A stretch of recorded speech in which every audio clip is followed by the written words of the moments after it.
الرحمن الرحیم۔ السلام علیکم ورحمۃ اللہ وبرکاتہ۔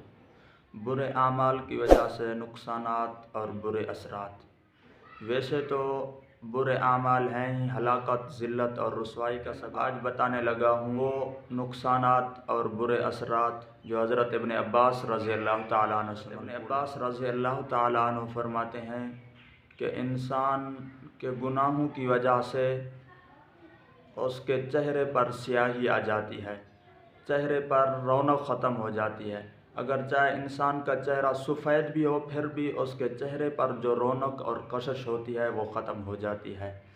دوسرا، انسان کے دل اور قبر میں تاریکی ہوتی ہے، انسان کے دل میں روشنی ختم ہو جاتی ہے۔ ظاہر ہے انسان کے گناہوں کی وجہ سے قبر میں تو تاریکی آئے گی، لیکن انسان کا جو دل ہے وہ بھی کالا ہو جاتا ہے، اس سے روشنی، اس سے رحم اور ہمدردی ختم ہو جاتی ہے۔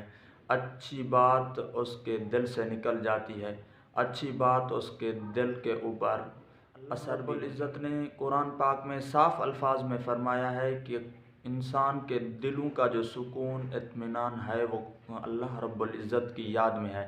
ظاہر بات ہے انسان جب اللہ رب العزت کی یاد سے دور رہے گا، اس کے ذکر سے غافل رہے گا، پھر اس کے دل کو سکون کیسے ملے گا؟ اور تیسرا، اس کے بدن میں کمزوری آ جاتی ہے۔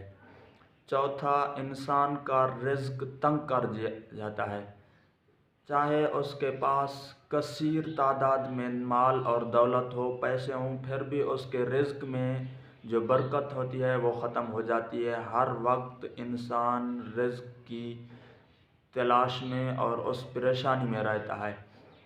حضور انور صلی اللہ علیہ وسلم نے فرمایا، جب انسان 5 وقت پابندی سے نماز پڑھتا ہے، پھر اللہ رب العزت سے 5 انعام دیتے ہیں۔ پہلا جو انعام اسے ملتا ہے وہ دنیا میں ملتا ہے، اس رزق کی تنگی دور کی جاتی ہے۔ ظاہر بات ہے جب انسان اللہ رب العزت کی یاد سے غافل رہے گا پھر اس کے رزق کی تنگی آنی ہے۔ اور پانچواں، لوگوں کے دلوں میں نفرت پیدا ہو جاتی ہے، لوگ اس سے نفرت کرتے ہیں، چاہے اس کے پیسے کی وجہ سے، اس کے بینک بیلنس کی وجہ سے لوگ اس کے ساتھ بھی بیٹھیں پھر بھی ان کے دلوں میں اس انسان سے نفرت ہوتی ہے۔ دعا ہے اللہ رب العزت ہمیں نیک اعمال کرنے کی توفیق عطا فرمائے، برے اعمال کے جو برے اثرات ہیں اللہ رب العزت ہمیں ان سے بچائے، اللہ رب العزت ہمیں دنیا اور آخرت میں ذلت اور رسوائی سے بچائے، دنیا اور آخرت میں سکون، اطمینان، عزت اور سرخروئی والی زندگی گزارنے کی توفیق عطا فرمائے۔